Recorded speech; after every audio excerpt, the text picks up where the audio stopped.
Yes, students. So let's get start with the topic World War First Part Third.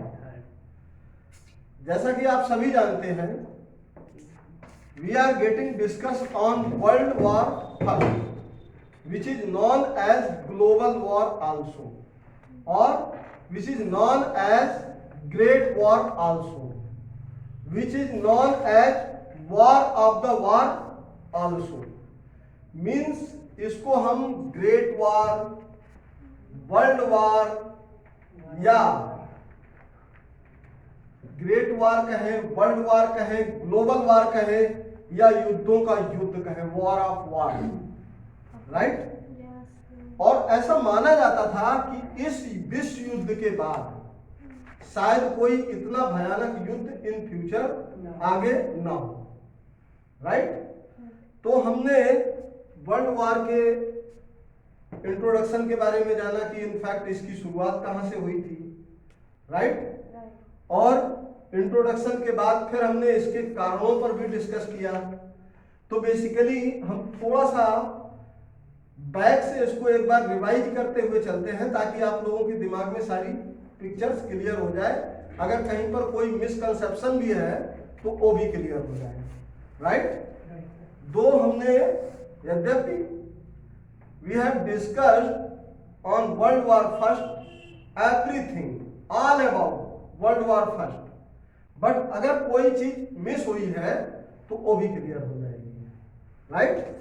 तो हमने आपको पहले भी बताया था कि इसमें जो वर्ल्ड वॉर फर्स्ट था, इसकी स्क्रिप्ट 1871 में बिस्मार्क के द्वारा लिखी गई, राइट। तो जब भी वर्ल्ड वॉर फर्स्ट की बात हो तो हम किसका नाम लेंगे? बिस्मार्क का, राइट।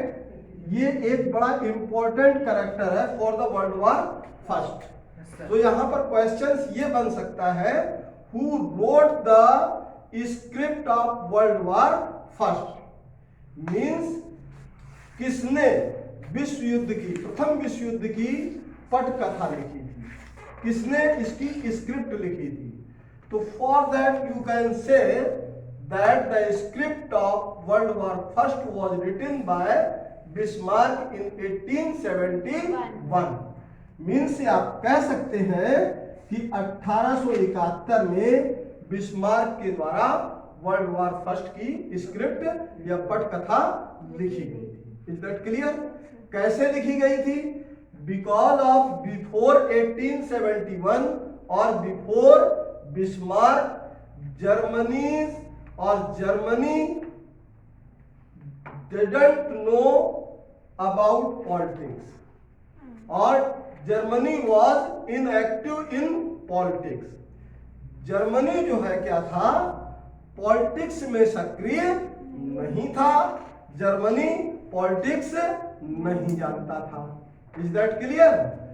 तो 1871 के बाद मींस बिस्मार्क के आने के बाद जर्मनी क्या जान गया? पॉलिटिक्स करना जान गया। किसने सिखाया? बिस्मार्क ने सिखाया, right. One point is clear? यहां पर ये पॉइंट क्लियर हो रहा है। इसके बाद जर्मनी को बिस्मार्क ने न केवल पॉलिटिक्स करना सिखाया, जर्मनी ने, बिस्मार्क ने ही इनको सीक्रेट अलायंसेस वगैरह साइन करने के लिए भी सिखाया। सीक्रेट अलायंसेस भी किसने साइन किए? बिस्मार्क के आने के बाद। अब अगर हम बिस्मार्क के जो है पीरियड की बात करें, कार्यकाल की बात करें, what was the period of Bismarck, तो बिस्मार्क जर्मनी की गद्दी पर 1871 से लेकर के 1890 तक इसने बिस्मार्क पर रूल किया था। Then who was Bismarck? Bismarck was ruler of Germany who wrote the script of World War First. Germany जो है, ये बिस्मार्क जर्मनी का शासक था। कब से कब तक? 1871 से लेकर के 1890 तक, जिसने विश्व युद्ध प्रथम की पटकथा को लिखा था। कैसे लिखा था? कि इसने जर्मनी के लोगों को पॉलिटिक्स करना सिखा दिया था। Is that clear? यहां तक पॉइंट क्लियर हो रहा है? इसके बाद इसने एक और बड़ा काम किया था, इसने सीक्रेट अलायंसेस तो साइन करना शुरू कर ही दिया था। सीक्रेट अलायंसेस में इसने क्या क्या अलायंस साइन किए थे? Dual alliance and triple alliance. Clear? Triple alliance इसको हिंदी में कहते हैं त्रिगुट। ये त्रिगुट क्या है? ये संगठन है, 3 राष्ट्रों का एक संगठन, राइट? त्रिगुट इसको कहते हैं त्रिगुट संधि। अलायंस का मतलब क्या होता है? संधि। और डुअल अलायंस का मतलब क्या होता है? द्वैत संधि। क्या होता है? द्वैत संधि मतलब 2 देशों के बीच में कोई संधि हो गई, और वो संधि ट्रिपल अलायंस या डुअल अलायंस के बीच क्या संधियां हुई थी कि अगर हम पर कोई आपत्ति आएगी तो एक्सटर्नल वार होगा या एक्सटर्नल कोई प्रॉब्लम होगी तो we will support to one another और we will support to each other. हम एक दूसरे की क्या करेंगे? मदद करेंगे, सहायता करेंगे। Is that clear? यहां तक तो क्लियर हो रहा है ना? तो बिस्मार्क ने क्या किया? एक तो जर्मनी को राजनीति करना सिखा दिया, और बिस्मार्क ने ही क्या किया था?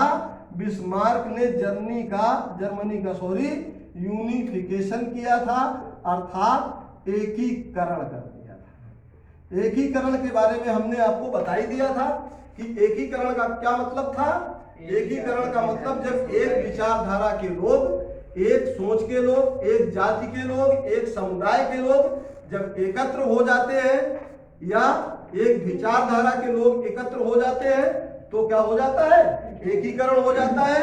Which was one of the cause of world war 1, जो है विश्व युद्ध का एक क्या था? कारण था, प्रमुख कारण था। इसके बाद अगर अन्य कारणों पर अगर हम बात करें तो अन्य कारणों में इसमें जो है हमने आपको और क्या क्या कारण बताए हैं। एक तो सैन्य कारण था, मिलिट्रिज्म मींस विस्तारवादी नीति, मींस इंपीरियलिज्म, ठीक है? इंपीरियलिज्म मींस विस्तारवादी नीति। अच्छा, ये विस्तार क्यों करना चाहते थे ये हमने आपको बताया था, ये प्रमुख कारण था। इंपीरियलिज्म जो था वो बेसिकली एक प्रमुख कारण था विश्व युद्ध का, क्योंकि जर्मनी ने नई नई राजनीति करना सीखा था। जर्मनी सीक्रेट अलायंसेस साइन कर रहा था, Germany triple alliance, dual alliance sign कर रहा था, राइट? तो जर्मनी जो है विश्व की सबसे बड़ी शक्ति बनना चाहता था और एक विश्व की सबसे बड़ी शक्ति के रूप में उभर भी रहा था। अब ये जो इंपीरियलिज्म जो था, इसके पीछे इसकी सबसे बड़ी एम्बिशन थी, सबसे बड़ी एम्बिशियस थी, महत्वाकांक्षा थी कि ये इंडस्ट्रियल रेवोल्यूशंस मींस औद्योगिक क्रांति का दौर चल रहा था। सब देश एक दूसरे पर को जो है कब्जे में करना चाहते थे, और ये दौर ऐसा था, ऐसा कोई देश नहीं था दुनिया में जो किसी न किसी का गुलाम ना हो, जिसने किसी न किसी को गुलाम ना बनाया हो या ना बनाने का प्रयास कर रहा हो। तो because of this that was the period of industrial revolutions, क्योंकि वो समय जो है औद्योगिक क्रांति का था, और जो है जर्मनी क्या बनना चाहता था? वर्ल्ड की एक बहुत बड़ी शक्ति के रूप में उभर करके आना चाहता था। दुनिया के बहुत सारे देश मान भी चुके थे कि जर्मनी की ताकत बढ़ रही है, राइट? और क्यों बढ़ रही थी? तो इसने कहा कि भाई हम भी जो है इंपीरियलिज्म, इसने भी विस्तारवादी नीति को अपनाया था। जर्मनी कोई पहला देश नहीं था जो विस्तारवादी नीति को जो है प्रैक्टिस कर रहा था। उस समय इंग्लैंड भी था, उसने जिसने भारत को अपनी कॉलोनी बना रखा था, और इंग्लैंड ने भारत को ही नहीं बल्कि और कई देशों को अपनी कॉलोनी बना रखा था, छोटे बड़े साम्राज्यों को अपनी कॉलोनी बना रखा था। तो ये जो है ये चाहता था कि हम भी जो है औद्योगिक क्षेत्र में आगे बढ़े। किस क्षेत्र में? इंपीरियलिज्म का मतलब क्या था इसका? कि ये औद्योगिक क्षेत्र में क्या करना चाहता था? तरक्की करना चाहता था, इंडस्ट्रियल सेक्टर्स में। अब इंडस्ट्रियल सेक्टर्स में अगर किसी को तरक्की चाहिए, उद्योग लगाने को, उसे क्या चाहिए होता है? उसको सबसे पहले चाहिए होता है रॉ मटेरियल। अब रॉ मटेरियल्स अगर मिल भी गया तो रॉ मटेरियल्स के बाद उसने कोई अगर अपना प्रोडक्ट तैयार किया, कोई मैन्युफैक्चरिंग की, फिर उसके लिए उसको क्या चाहिए होगा? मार्केट चाहिए होगा, राइट? तो जर्मनी के पास मार्केट नहीं था। क्या नहीं था? मार्केट। तो ये हुआ कि भाई मार्केट तो है नहीं, अगर हम कोई चीज बना भी लेंगे, जस्ट सपोज अगर हम आज एक कपड़े की फैक्ट्री लगाते हैं, तो कपड़े की फैक्ट्री लगाने के लिए हमें रॉ मटेरियल मिल गया, हमने कपड़ा बना लिया। अब कपड़े को बना करके क्या मैं उसको देखूं या मैं खुद पहनूं? हमें तो उस कपड़े को बेचना है, और बेचने के लिए हमें क्या चाहिए? मार्केट चाहिए, जहां पहनने वाले लोग हों ज्यादा से ज्यादा। तो उसने कहा कि भाई जर्मनी के पास मार्केट तो था नहीं, तो जर्मनी की ये सोच थी कि अगर मार्केट नहीं है तो मार्केट पैदा कर लेंगे। पैदा कैसे होगा भैया मार्केट? जिसका मार्केट है उसका मार्केट छीन लेंगे, और उसको छीनने के लिए इसके पास सबसे बड़ा ऑप्शन था क्या? फ्रांस। कि भाई क्योंकि फ्रांस और जर्मनी की कभी नहीं पटी, जैसे भारत और पाकिस्तान की तू में चलती रहती है आज के दौर में। आज के दौर में भारत और पाकिस्तान की हमेशा तू में चलती रहती है। चलती रहती है कि नहीं चलती रहती है? अमेरिका और रूस की सदियों से चलती आ रही है, आज भी चल रही है। क्लियर है कि नहीं है? इसी तरीके से भारत, चीन और पाकिस्तान की हमेशा, भाई चीन और पाकिस्तान की तो चलो बनती है, क्योंकि दुश्मन का दुश्मन अपना दोस्त होता है। क्लियर? तो भारत की ना तो चीन से पड़ती है ना पाकिस्तान से पड़ती है। Is that clear?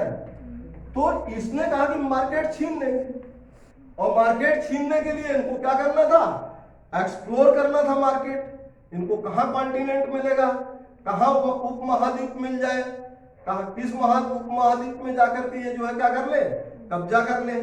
तो इसके लिए विस्तारवादी पॉलिसी भी एक जो है क्या था? विश्व युद्ध का एक कारण था।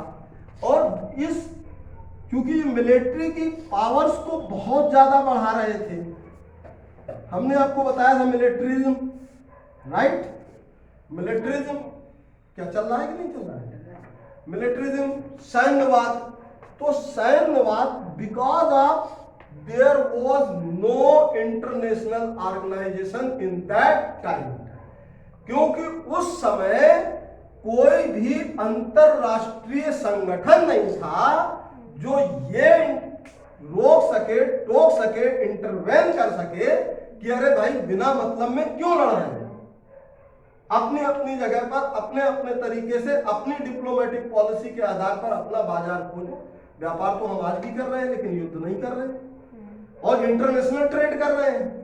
और विदाउट एनी क्रिएटिंग डिस्प्यूट, बिना किसी डिस्प्यूट क्रिएट किए हुए हम आज इंटरनेशनल ट्रेड में हैं कि नहीं है? हम किसी देश से चावल मंगाते हैं तो किसी देश को गेहूं देते हैं, हम किसी देश को मसाला देते हैं तो उस देश से हम हथियार खरीदते हैं, किसी कहीं ना कहीं से कुछ ना कुछ खरीद ही रहे हैं। अभी भी हमने फ्रांस से राफेल खरीदी, राइट? तो ये उस समय क्या था कि because of there was no international organisation, कोई इंटरनेशनल ऑर्गेनाइजेशन नहीं था, तो जिसको जितनी मर्जी आ रही थी उतनी सेना बढ़ा रहा है। तो सैन्यवाद भी एक प्रथम विश्व युद्ध का जो है क्या था? कारण था। क्लियर? अब ये कारण ये क्या था?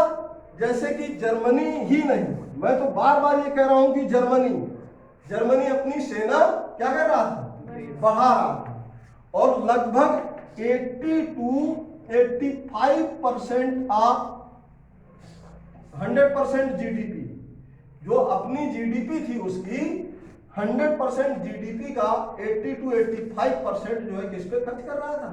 सेना पर खर्च कर रहा था। और ये एक जर्मनी की समस्या नहीं थी, दुनिया का हर देश लगभग अपनी सेना पर पैसा खर्च कर रहा था, सेना बढ़ा रहा था।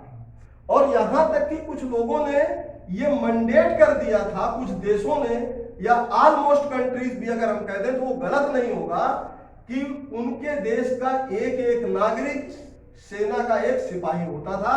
मतलब मिलिट्री ट्रेनिंग वाज मैंडेट, हर व्यक्ति को सेना का प्रशिक्षण देना अनिवार्य कर दिया था, राइट? ऐसा नहीं कि वहां लोग जूते नहीं बनाते थे, या बूट में पॉलिश नहीं करते थे, या सब्जी नहीं बेचते थे, तेल मसाले नहीं बेचते थे, कपड़े की फैक्ट्रियों में काम नहीं करते थे, या मजदूरी नहीं करते थे। वो सब कुछ करते थे, but they were trained with the military training. Clear? जैसे कि इजराइल में आज भी है कि इजराइल का एक जवान अपने आप में एक सिपाही है, क्योंकि वो सब जो है सब की सब सैनिक है, सब की सब सैन्य प्रशिक्षण से प्रशिक्षित है। मीन्स मिलिट्री ट्रेनिंग से they all are trained by the military training. Clear? ये चीज क्लियर? तो ये मिलिट्रिज्म भी एक जो है क्या था, विश्व युद्ध का कारण था। अब सबसे बड़ी बात, अगर यहां पे मिलिट्रिज्म इसको रब कर दें, समझ में आ रहा है? मेरे ख्याल से आज पूरा ही क्लियर हो जाएगा।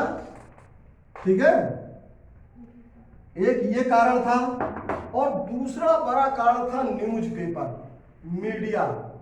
मीडिया की बड़ी भूमिका थी। Means news paper, magazine, means समाचार पत्र और पत्रकारिता, ये भी विश्व युद्ध की प्रथम के कारण थे। अब ये क्या कारण थे भाई? ये प्रथम विश्व युद्ध के कारण कैसे थे? बिकॉज ऑफ वो क्या करते थे, सिर्फ हर देश के की जो मीडिया थी वो अपने देश की तारीफ में और दुश्मन देशों के या शत्रु देशों के विरोध में लिखते थे। राइट? जिससे क्या होती थी, जनता की भावनाएं भड़क उठती थी। Is that clear? तो देश का बच्चा बच्चा मरने मिटने पर आमादा था। और ये जो राइज ऑफ नेशनलिज्म था, राइज ऑफ नेशनलिज्म मीन्स राष्ट्रवाद का जो उदय हुआ, ये राष्ट्रवाद का जो उदय था, इसका लेवल अग्रेशन लेवल तक था। मीन्स पूरी तरह से उग्र लेवल पर थे कि कहो तो अभी मर जाए, कहो तो अभी जो है मानव बम बन करके फट जाए, या कुछ भी करने के लिए क्या थे, तैयार। Is that clear? तो ये जो नेशनलिज्म भी इसका एक बड़ा कारण था, राष्ट्रवाद भी इसका एक बड़ा कारण था। क्लियर? क्लियर? तो I think newspapers, magazines, rise of nationalism, unification of Germany, और जो है आपका जो है लैक ऑफ इंटरनेशनल ऑर्गेनाइजेशंस, कुछ हमने पिछले वीडियो में बता दिए हैं। I think these were the पर्याप्त और enough reason of world war first. ये पर्याप्त रीजन थे।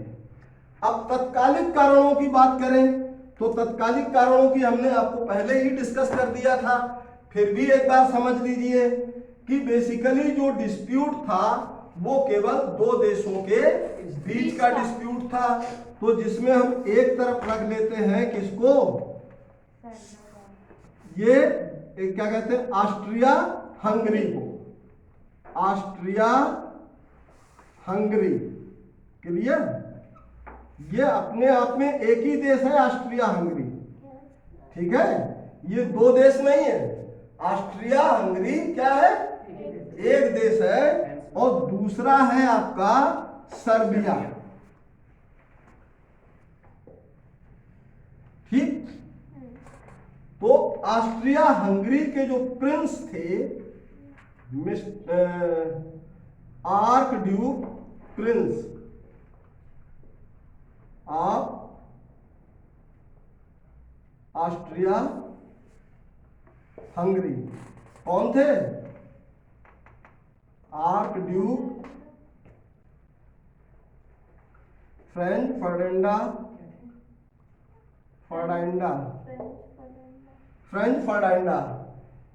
ये बेसिकली अपनी ही एक कॉलोनी को विजिट करने गए हुए थे। राइट? कौन सी कॉलोनी पे, कहां पे? बोसोनिया। बोसोनियास की जो कैपिटल थी क्या थी? साराजेवो। यहां पर बेसिकली ये जो है क्या करने गए थे, विजिट करने गए थे कि यहाँ पे सर्बिया का एक जो है ऑर्गेनाइजेशन था, किस नाम से? ब्लैक हैंड नामक एक ऑर्गेनाइजेशन था, जो कि ये किस तरह का ऑर्गेनाइजेशन था? टेररिस्ट ऑर्गेनाइजेशन था, आतंकवादी संगठन था। इस संगठन के मेंबर ने किसको? साराजेवा में इसको गोली मार दी। किसको गोली मार दी? आर्कड्यूक फ्रेंच फर्डिनांड को क्या मार दिया? गोली मार दी, जिससे जो है जन भावनाएं भड़क उठी और ऑस्ट्रिया हंगरी ने इसको जो है क्या किया? थ्रेटन किया। क्या थ्रेटन किया? कि आप अपना स्टैंड क्लियर कीजिए कि जिस आतंकवादी ने मेरे राजकुमार की हत्या की है उसके विरुद्ध आप क्या एक्शन लेने जा रहे हैं, because of that is the culprit of किसका? That is the culprit of Austria Hungary. वो ऑस्ट्रिया हंगरी का कल्प्रिट है, दोषी है, उसे पकड़ करके हमारे हवाले कर दीजिए, अदरवाइज आप अपना स्टैंड क्लियर कीजिए कि आपने उसके विरुद्ध क्या किया है। Is that clear? Because of Serbia was unable to clear his stand और clear its stand, that's why German ये ऑस्ट्रिया हंगरी जो है बार बार इसको जो है फोर्स कर रहा था, आप अपना स्टैंड क्लियर कीजिए, स्टैंड क्लियर कीजिए। और ये सर्बिया जो है स्टैंड क्लियर करने में असमर्थ था, जैसे कि भारत में और पाकिस्तान के बीच होता है। हाफिज सईद खुलेआम धमकी देता है, हाफिज सईद खुलेआम जो है कोई ना कोई हरकत करता है उटपटांग, और वो जो है उनको पाकिस्तान की जो है सरकार उनको जो है इनोसेंट बता देती है, पाकिस्तान के आम नागरिकों में उनकी गिनती करते हैं, पाकिस्तान की सेना उनको सिक्योरिटी प्रोवाइड करती है। तो जब आप किसी टेररिस्ट को सिक्योरिटी प्रोवाइड करते हो तो उससे क्या होता है, एक देश दूसरे देश पर अटैक करने के लिए क्या हो जाता है? विवश हो जाता है। सेम यहां पर हुआ था, ऑस्ट्रिया हंगरी इस पर जो है अटैक करने की योजना बना रहा था, और जो ये आर्कड्यूक फर्डिनांड था जिसकी गोली मारी गई थी, कहां पर? बोस्निया में, साराजेवा में वो गोली मार दी गई थी 28 जून 1914 को। और यहां पर ये ऑस्ट्रिया हंगरी के बार बार कहने पर भी जब सर्बिया जो है अपना स्टैंड क्लियर नहीं कर पा रहा था, तो क्या हुआ कि इस तरफ जो है इसका सपोर्ट करने के लिए कौन आ गया? जर्मनी आ गया। जो जर्मनी के आते के साथ ही ऑस्ट्रिया हंगरी ने क्या कर दिया? वार डिक्लेयर कर दिया है, डिक्लेयर अगेंस्ट सर्बिया। सर्बिया के विरुद्ध क्या कर दिया? वार डिक्लेयर कर दिया। और 28 जुलाई 1914 को उसने ऑस्ट्रिया हंगरी ने क्या कर दिया? सर्बिया पर अटैक। Is that clear? और सर्बिया पर अटैक करने जा रहा था या वार डिक्लेयर किया ही था या अटैक कर दिया था 28 जुलाई को? 28 जुलाई को तो उसने अटैक कर दिया था, पहला बम ड्रॉप कर दिया था। क्लियर? तो उसी बीच जो है कौन आ गया? इसके सपोर्ट में रसिया आ गया। तो देखा जाए तो प्रथम विश्व युद्ध के प्रथम और तात्कालिक कारण और first sight reason were Germany and Russia. Clear? Germany और रसिया इसके तात्कालिक कारण भी थे। कैसे तात्कालिक कारण थे? अगर ऑस्ट्रिया हंगरी की सपोर्ट में जर्मनी नहीं आया होता और सर्बिया के सपोर्ट में रसिया नहीं आया होता तो भी विश्व युद्ध नहीं होता, ये युद्ध केवल दो देशों के बीच रह जाता। क्लियर? क्लियर? और चूंकि जर्मनी क्यों बार बार सबको ललकारता जा रहा था, ये चीज आज मैं क्लियर करना चाहता हूं कि जर्मनी ने अपनी सैन्य शक्ति बढ़ा ली थी। जर्मनी के पास उस समय पनडुब्बी थी, जर्मनी के पास उस समय शिपिंग चीजें थी, तो मीन इसके पास जो है लड़ने के लिए एयर भी एक माध्यम था, यह हवाई जहाज से भी किसी भी देश पर अटैक करने की स्थिति में मजबूत था। ये जो है शिप मतलब वाटर अर्थात पानी में भी जल सेना की इसकी मजबूत थी, और अर्थ अर्थात थल सेना भी इसकी क्या थी? स्ट्रांग थी। इसकी तीनों सेनाएं और प्लस आर्म्स इसके पास बहुत स्ट्रांग थे। इवन दैट टाइम इसके पास इंटरप्रेटर नामक एक बहुत बड़ा क्या हुआ करता था? शिप हुआ करता था, जहाज था इसके पास। इंपरेटर नामक जहाज उस समय जर्मनी के पास था। तो जर्मनी की जो पोजीशन थी बड़ी स्ट्रांग थी उस समय सैन्य के मामले में। That's why because of he was trying to explore market for its industrial revolution और due to its industrial development, ये अपने औद्योगिक विकास के लिए मार्केट देख रहा। क्लियर? और इसको मार्केट चाहिए तो उसने क्या कहा, मार्केट है नहीं हमारे पास, लेकिन हम मार्केट छीन लेंगे। और छीनने के लिए उसे क्या करना पड़ेगा, किसी न किसी देश पर उसे कब्जा करना पड़ेगा। क्लियर? तो ये कारण आपको समझ में आ रहे हैं। इधर जर्मनी आया तो इधर रसिया आ गया। तो जर्मनी और रसिया भी प्रथम विश्व युद्ध के क्या थे, एक तरह से कारण ही थे। अगर रसिया सर्बिया के साथ नहीं स्टैंड करता और जर्मनी ऑस्ट्रिया हंगरी के साथ स्टैंड नहीं करता तो ये विश्व युद्ध नहीं होता। दोनों देशों में आपस में लड़ाई होती, कुछ दिन चलती और शांत हो जाती। Is that clear? मिटा दूं इसको, रब कर दूं? अब देखिए ये पूरा एक तरह से ओवरव्यू हो जाएगा। इस वीडियो में सारी चीजें क्लियर हो जाएंगी। एक ही अपने आप में बहुत बड़ा वीडियो है। अब देखिए जर्मनी को रसिया ने वार्न किया।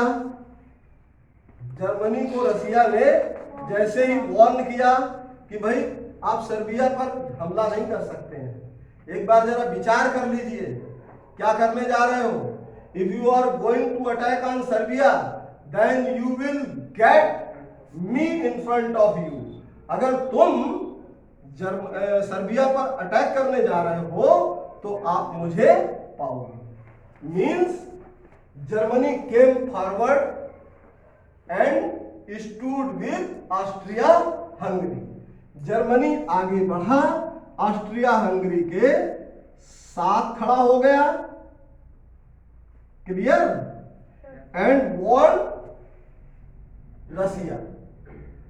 ठीक है, रसिया ने जैसे ही इसको वार्न किया या रसिया ने उसको कन्विंस करने का प्रयास किया, समझाने का प्रयास किया, तो इससे क्या हुआ, जर्मनी का ईगो हर्ट हुआ। जर्मनी का ईगो हर्ट हुआ तो जर्मनी ने कहा ऑस्ट्रिया हंगरी से कि हम सर्बिया को बाद में सोचेंगे, सर्बिया के बारे में पहले हम रसिया से ही निपट लेते हैं। अर्थात जर्मनी और रसिया दोनों बड़े देश अब आमने सामने हो गए। डेट क्या था? हाँ? कई बार लिखा चुका हूं, 1 अगस्त थी डेट। 1 अगस्त 1914 को जर्मनी ने क्या कर दिया था, वॉर डिक्लेयर्ड अगेंस्ट रसिया। 1 अगस्त को जर्मनी ने रसिया के विरुद्ध युद्ध की घोषणा कर दी। Clear?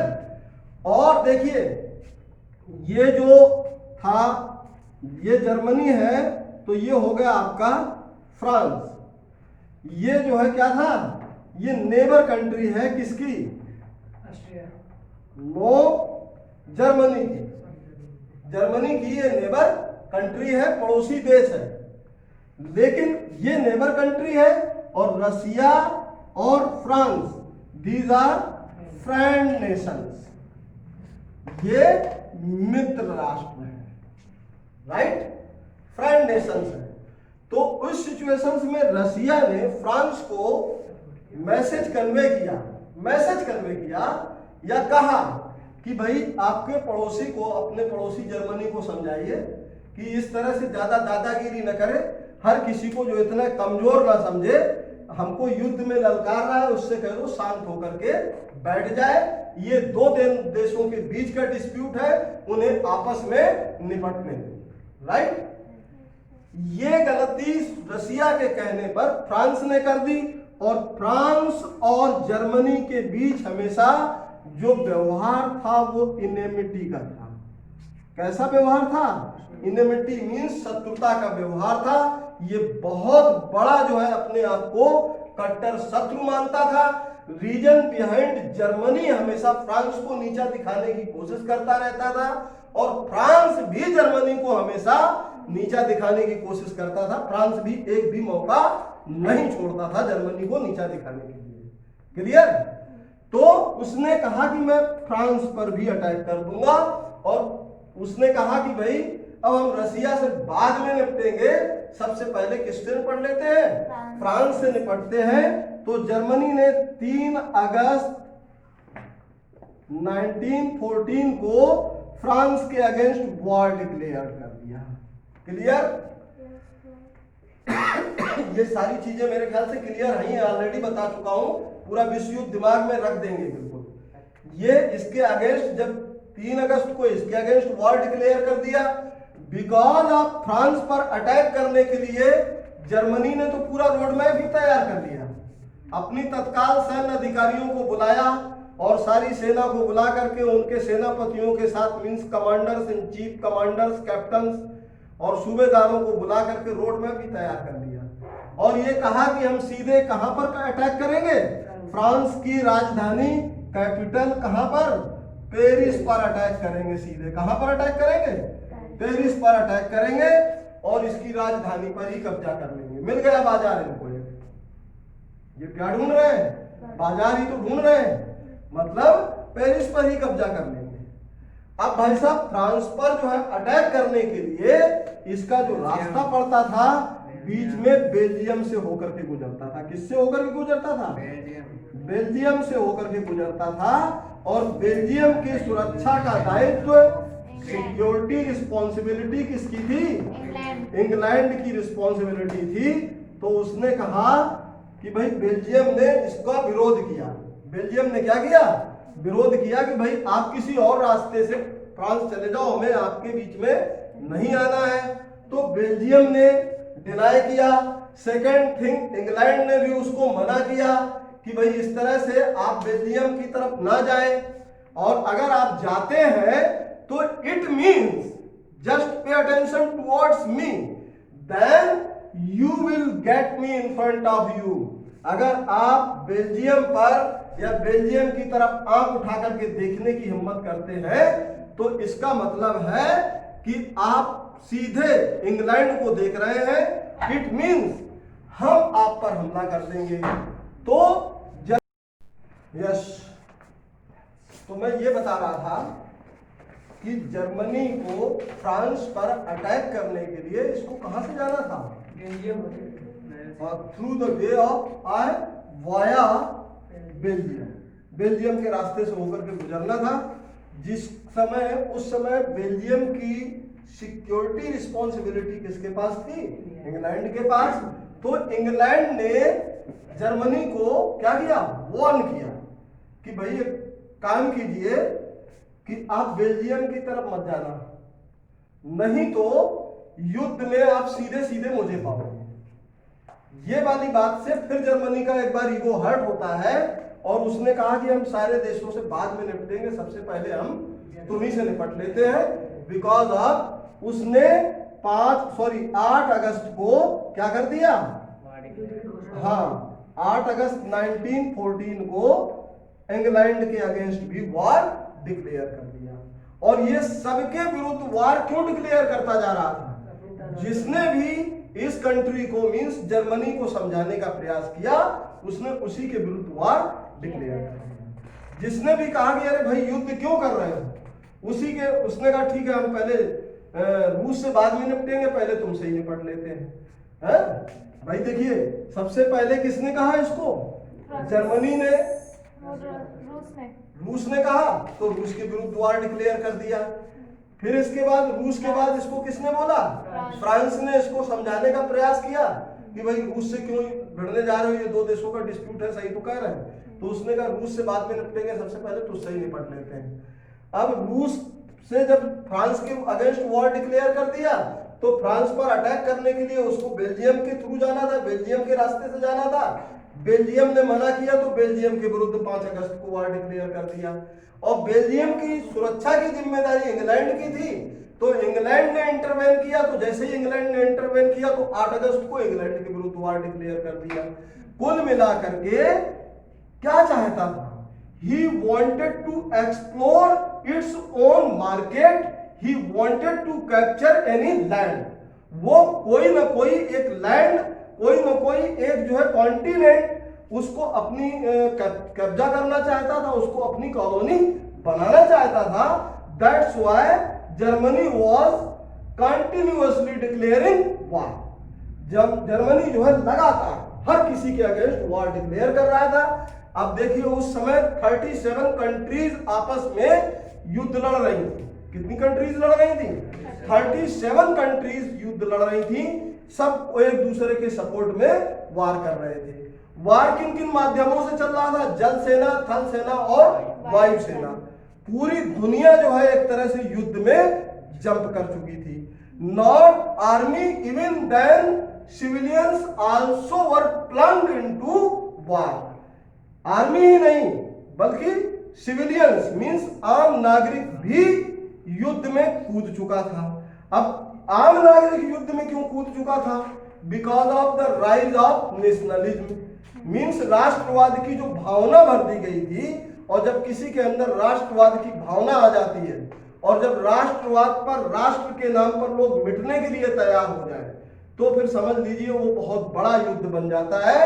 That is why it is known as war of war, युद्धों का युद्ध। It is known as global war, it is known as great war. ये महायुद्ध कह लीजिए या इसको हम दूसरी भाषा में वैश्विक महाभारत भी कह सकते हैं। पूरी दुनिया एक तरह से बारूद के ढेर पर बैठ गई थी। Is that clear? अब यहां पर देखा जाए तो ये सारे देश आपस में लड़ रहे थे और मैं आपको बता रहा हूं कि वास्तव में लड़ाई सारे देशों की नहीं थी। अब ये जो है लड़ाई में कैसे कूद गए इसके बारे में हम बताते हैं। और देखिए वर्ल्ड वार के बिल्कुल हम कंक्लूजन पर पहुंच रहे हैं, अंतिम नतीजे पर मींस लास्ट परिणाम पर पहुंच रहे हैं। सही मायने में विश्व युद्ध को समझने के लिए ये एक बाउंड्री की जरूरत है। एक तरफ हम करते हैं इसमें सेंट्रल पावर।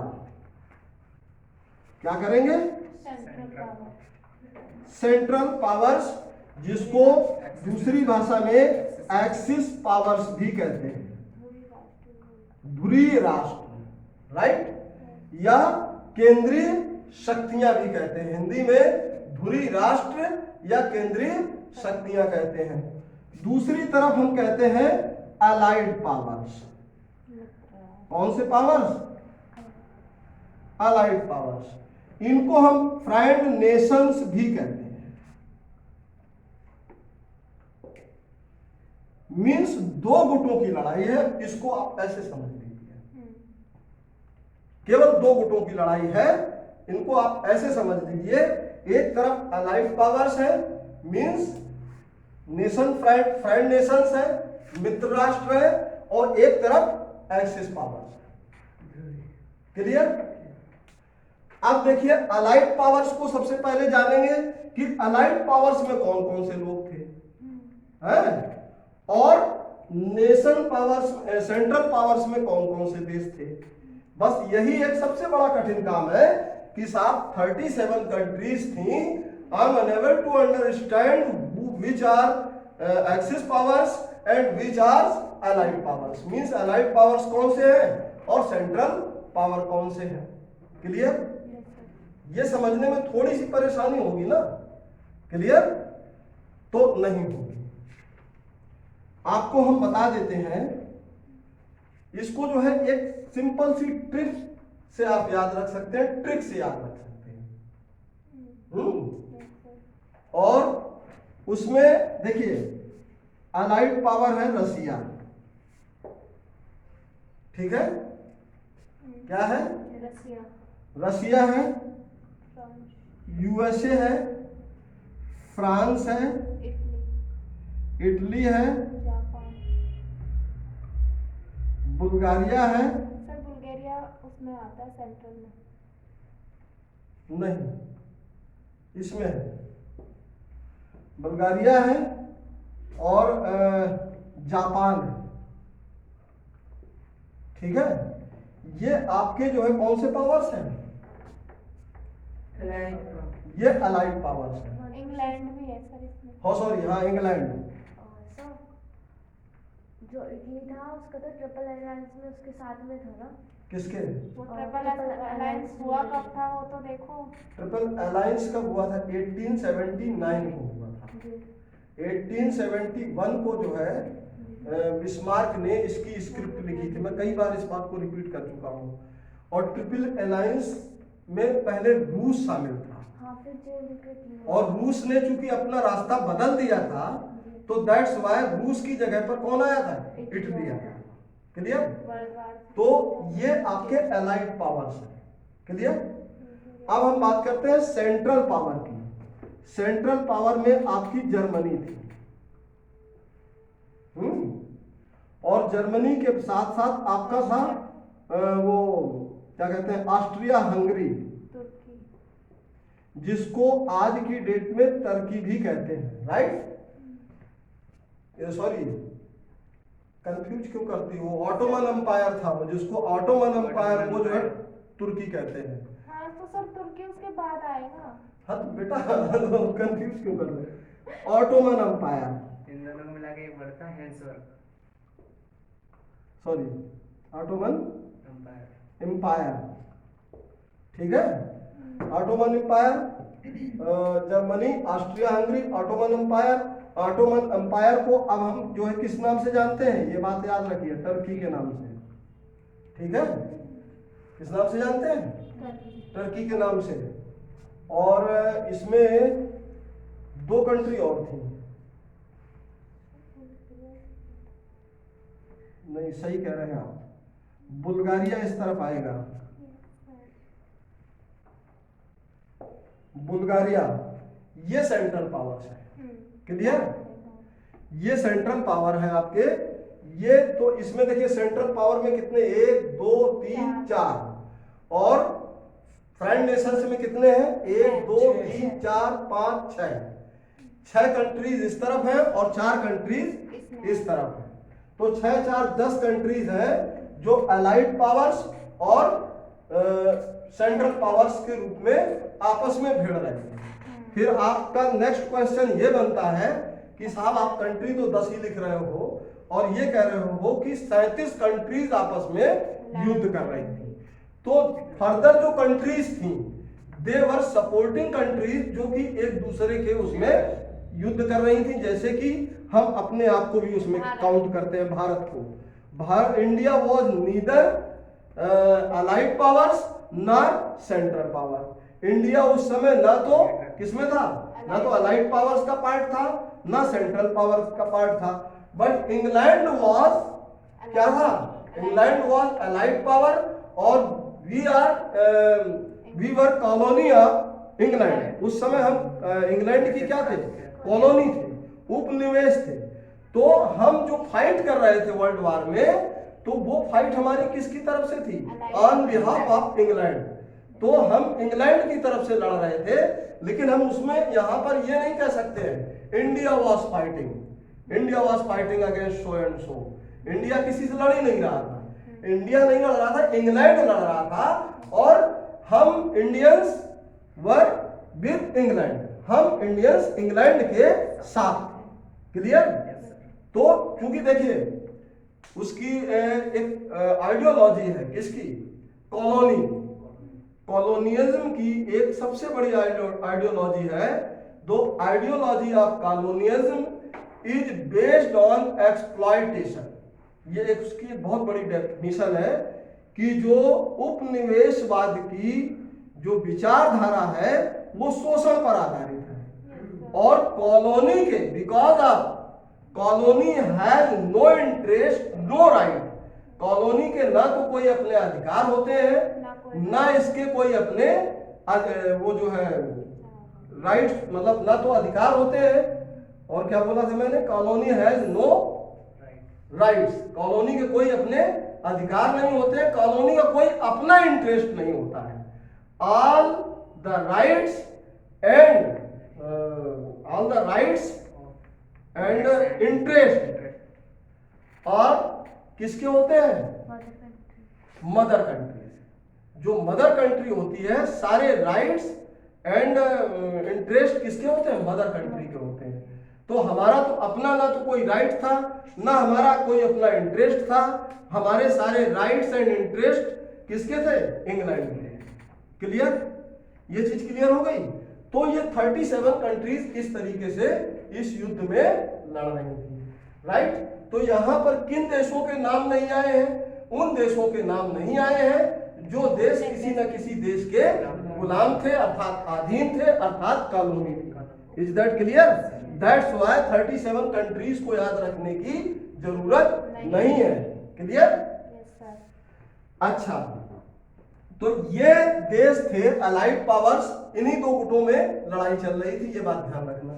इसके बाद इस लड़ाई के जो है कंक्लूजन क्या निकला, मींस अल्टीमेटली परिणाम क्या है, राइट? जर्मनी हार गई होगी, I'm sure।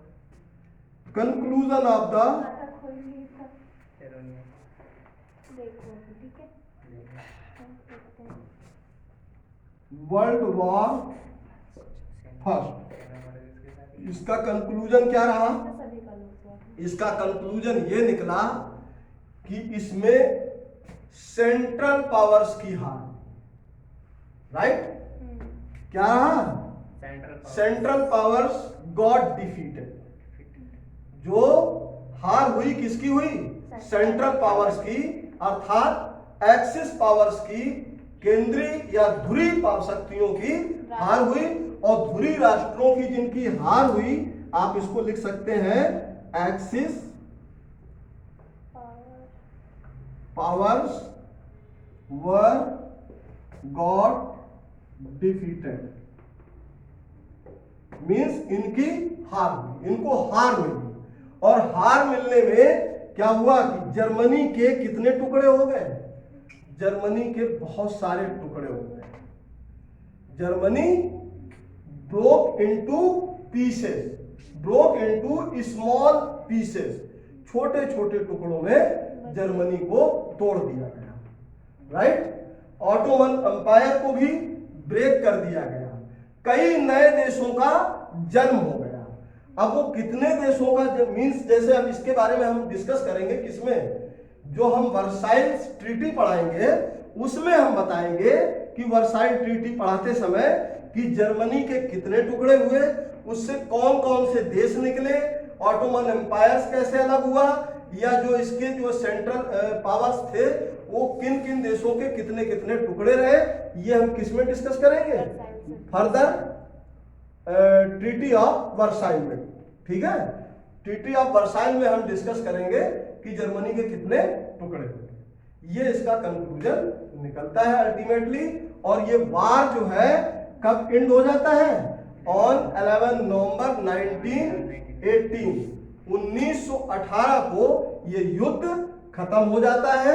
और फॉर योर काइंड इंफॉर्मेशन, इस युद्ध के अंतिम पार्ट में, लास्ट पार्ट में, यूएसए जो है आपका, यूनाइटेड स्टेट ऑफ अमेरिका, ये सबसे लास्ट में आता है, युद्ध में एंटर करता है 1917 में, मई 1917 में, मई 1917 में यूएसए जैसे ही वार में एंटर करता है वैसे ही युद्ध की समाप्ति की घोषणा हो जाती। क्लियर? और ये युद्ध कितने साल चला था? 4 साल 3 मंथ 11 डेज, 4 साल 3 महीने 11 दिन तक ये युद्ध चल रहा। क्लियर? और देखिए मैंने बार बार लिखा है 28 जुलाई 1914, 11 नवंबर 1928, लेकिन अल्टरनेट में कभी कभी एग्जामिनेशंस में ये पूछा जाता है और ऑप्शन उसमें एंड होने की 1919 दिया होता है। अगर ये नवंबर 1918 का ऑप्शन नहीं दिया है तो 1919 इज राइट ऑप्शन। क्यों राइट ऑप्शन है? बिकॉज ऑफ वर्साइल की ट्रीटी के साथ ही युद्ध की समाप्ति मानी जाती है, राइट। और वैसे वॉर जो डिक्लेयर, मतलब एंड डिक्लेयर कर दिया गया था इसका 11 नवंबर को, 11 नवंबर को ही सीज फायर हो गया था और सबने एक दूसरे के साथ हाथ मिला लिए थे। क्लियर? तो इसी के साथ आपका जो है वर्ल्ड वॉर 1 फिनिश होता है। अब इस पर हम क्वेश्चन से डिस्कस करेंगे कि किस किस तरह के क्वेश्चंस बनते हैं वर्ल्ड वार फर्स्ट से। आपके यूपीएससी के एग्जामिनेशंस में किस तरह के क्वेश्चंस बनेंगे, किस तरह से आप उनके आंसर लिखेंगे, क्योंकि सबसे बड़ी चीज है राइटिंग इज एन आर्ट। लिखना एक बहुत बड़ी कला है और इसको जो है जब खूबसूरती के साथ लिखा जाए, जैसे जस्ट सपोज अगर आपसे हम यही पूछ लें कि प्रथम विश्व युद्ध का की जिम्मेदारी किसकी थी, प्रथम विश्व युद्ध के लिए आप किसको श्रेय देंगे, प्रथम विश्व युद्ध क्यों हुआ, अगर आप तत्कालिक कारण बताइए तो तत्कालिक कारण में आप किसको मानेंगे, जर्मनी को मानेंगे या रसिया को मानेंगे। आपको आंसर नो आंसर आपको बैलेंस देना है, बैलेंस आंसर लिखना है यूपीएससी में। अगर आप कह रहे हैं कि अगर जर्मनी स्टैंड नहीं होता, जर्मनी अगर ऑस्ट्रिया के साथ नहीं आता तो विश्व युद्ध नहीं होता, तो मैं ये भी तो कह रहा हूं कि अगर रसिया सर्बिया के साथ नहीं आता तो भी तो विश्व युद्ध नहीं होता। मींस यहां पर दो देशों के बीच में डिस्प्यूट चल रहा था। Germany came forward and stood with Austria Hungary and Russia came forward stood with Serbia. वो सर्बिया के साथ खड़ा हो गया, ये किसके साथ खड़ा हो गया, ऑस्ट्रिया हंगरी के साथ खड़ा हो गया। अब चूंकि जब पहले छोटे छोटे देश लड़ रहे थे, अब दो बड़े देश आमने सामने हो गए, हो गया युद्ध। अब फिर ये दो देशों से तीन देशों में कैसे पहुंच गया, क्योंकि उसने अपने मित्र से किससे कहा, फ्रांस से कहा। रूस का मित्र कौन था, फ्रांस, और पड़ोसी किसका था, पड़ोसी जर्मनी का था। तो उसने कहा कि भाई मित्र अपने पड़ोसी को समझा दो, क्यों युद्ध कर रहा है, हमसे बिना मतलब में उलझ रहा है। तो उसने जब समझाने का प्रयास किया तो पड़ोसी से दो चीजें होती हैं, पड़ोसी से या तो बहुत अच्छी मित्रता होती है या बहुत अच्छी शत्रुता होती है। यहाँ पर फ्रांस और जर्मनी के बीच में मित्रता जैसी कभी कोई बात ही नहीं रही, हमेशा शत्रुता रही, क्योंकि जर्मनी जो है फ्रांस को नीचा दिखाने का कोई मौका नहीं छोड़ता था, फ्रांस जर्मनी को नीचा दिखाने का एक भी मौका नहीं छोड़ता था। बस फ्रांस का इतना कहना ही उसके लिए जो है बवाल हो गया कि भाई युद्ध क्यों कर रहे हो, आपस में बातचीत कर लो। तो उसने कहा अब तुम हमको समझाओगे कि हमें किससे युद्ध करना है, किससे नहीं करना है, छोड़ रसिया को जाने दे, हम सबसे पहले तो उससे ही निपट लेते हैं। तो कुल मिलाकर के जर्मनी तो उस समय मार्केट एक्सप्लोर कर रहा था, because of that was the period of industrial revolution. वो इंडस्ट्रियल रेवोल्यूशन का एक दौर था, उसे अपने लिए एक मार्केट चाहिए थी, और मार्केट एक्सप्लोर करने के लिए मार्केट को पैदा करने की बात थी। तो मार्केट कैसे पैदा की जा सकती थी, किसी देश को किसी की कॉलोनी को छीन लेकर, भाई चाहे जैसे उसकी बुल्गारिया सॉरी बेल्जियम किसकी कॉलोनी थी, इंग्लैंड की कॉलोनी थी। तो उसने कहा कि हम इंग्लैंड बेल्जियम पर ही हमला कर लेंगे, बेल्जियम को ही छीन लेंगे। किससे छीन लेंगे, इंग्लैंड से।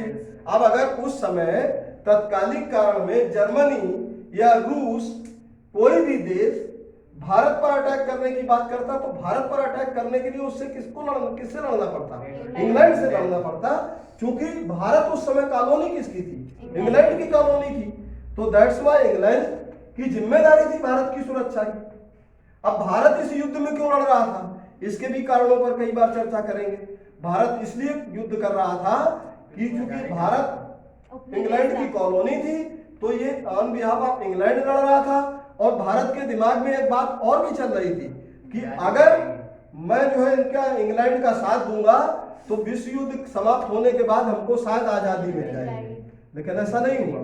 इसीलिए भारत ने द्वितीय विश्व युद्ध में उनको अकड़ ठिकाने भी लगा दी थी। द्वितीय विश्व युद्ध में भारत ने बढ़ चढ़ करके हिस्सा नहीं लिया, भारत की ये मजबूरी रही, क्योंकि जो भारत के बहुत सारे नागरिक इंग्लैंड की सेना में नौकरी करते थे, इसलिए वो सिर्फ सैनिक ही लड़े थे, भारत नहीं लड़ा था। क्लियर, मींस हमारी तरफ से पॉलिटिकल सपोर्ट नहीं था वर्ल्ड वार 2 में, और वर्ल्ड वार फर्स्ट में political as well as armed दोनों तरह का सपोर्ट था इंग्लैंड को। क्लियर, नाउ टुडे, अरे परिणाम बता तो दिया, यस, अलाइड सेंट्रल पावर्स के टुकड़े टुकड़े हो गए, जिसमें जो भी सेंट्रल पावर्स में थे वो सारे देशों के छोटे छोटे टुकड़े हो गए, और वो टुकड़े कौन से देश के कितने टुकड़े हुए इसके बारे में हम डिस्कस करेंगे, द ट्रीटी ऑफ वर्साई।